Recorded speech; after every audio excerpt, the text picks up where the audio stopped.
Hello everyone, welcome back to my YouTube channel.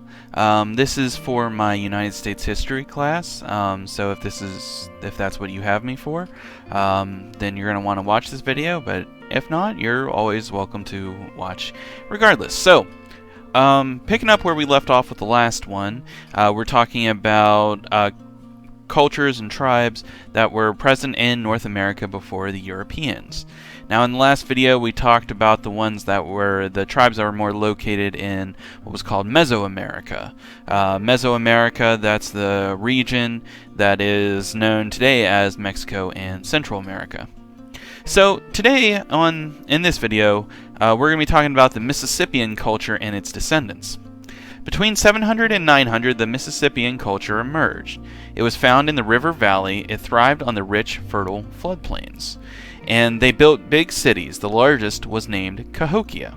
Now, whenever it said found in the river valley, it's talking about the Mississippi River Valley, which is right in this area right here. This would be considered part of the current American South, Louisiana, Georgia, Mississippi, that area. Now that's where these tribes were found, and unlike the tribes that lived more in the plains, which we'll talk about later, these ones built cities. They built permanent dwellings, and they didn't move from place to place.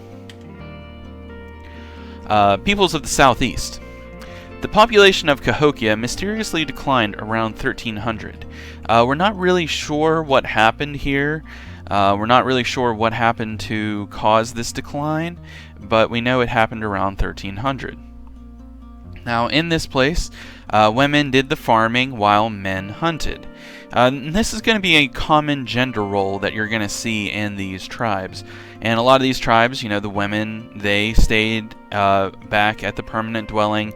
They took care of any farming that needed done. They raised the children, that sort of thing. Whereas the men went out and hunted. Men were also the warriors of these tribes. Cherokee were the largest group. 20,000 Cherokee lived when Europeans arrived. So, Cherokee are going to be the largest group. A lot of people who can trace their lineage back to Native American tribes, the largest of them typically can trace their lineage back to the Cherokee. Okay, we're going to talk about the Great Plains next. If the Great Plains is this region, if you look here on this map, that is outlined in red. So we're talking the area where today is Texas, Oklahoma, and all of the central breadbasket states. Some groups were nomads, while some still farmed.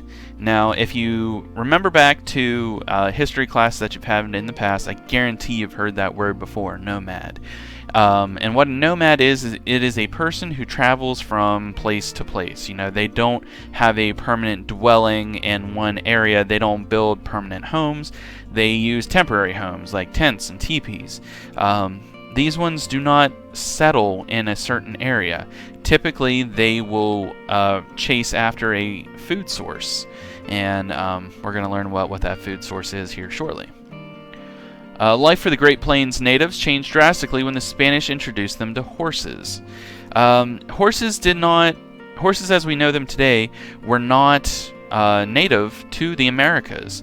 Until the Spanish brought them over, horses were not present in North America. Due to the introduction of horses, the Lakota Sioux became some of the world's greatest mounted warriors. I know that's a strange-looking word there, S-I-O-U-X. If you had to guess how that was pronounced, you probably wouldn't have guessed Sioux, but that is how you pronounce that. The X is silent. It is the Lakota Sioux. And once they had the horses, once they domesticated them, you know, they traded with the Spanish for them, they became great mounted warriors, and it became a great benefit to them whenever it came to warfare. Okay, the northeastern people, we're getting more closer to the tribes that were close to our area. Many tribes combined hunting, fishing, and farming to feed themselves. Some of their main food sources were deer meat, also known as venison. Corn, beans, squash, and fish were their main food sources. The Algonquins is another tribe that we're going to talk about. Most natives were divided into two major groups: those who spoke in Algonquin languages and those who spoke Iroquoian. Now, I will go ahead and I will tell you this right now. If you're worried about learning how to spell those words, I will never ask you to spell them. Would make a good bonus point question, though, on a test. Just saying. Algonquin languages and those who spoke Iroquoian. That is the major differences between these two groups, is the languages they spoke. We're going to talk about the Iroquois Confederacy next. Stretching from modern New York to Canada, the Iroquoian people had similar cultures. They included the Huron, Neutral, Erie, Wenro, Seneca, Cayuga, Onondaga, Oneida, and Mohawk. Those were all of the tribes that considered themselves part of the Iroquois, the Iroquoian people. All these tribes made up the Iroquois as a whole. The Iroquois consisted of all of these different smaller tribes.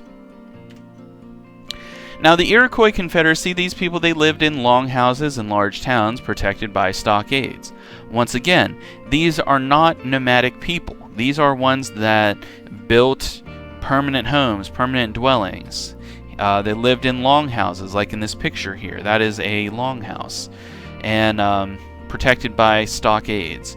Now, what a stockade is it's a big, tall wooden wall made out of pointed logs. I'm sure you've probably seen them if you've watched any movies or something that took place in the past. These were very common protections that were built to protect homes and settlements from invaders. They were easy to make.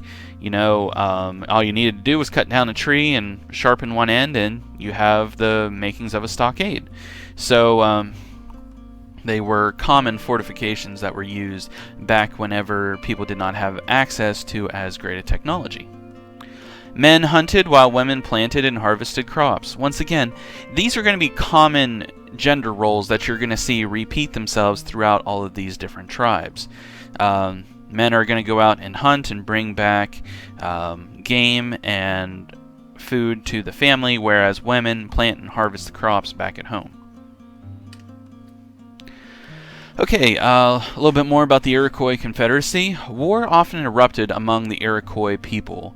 You know, while they all considered themselves Iroquois, they were very independent as well. However, 5 of the nations formed an alliance during the 1500s. The Seneca, Cayuga, Onondaga, Oneida, and Mohawk agreed to what was called the Great Binding Law, and this was later called the Iroquois Confederacy. So whenever all of these troops signed this Great Binding Law, they became known as the Iroquois Confederacy.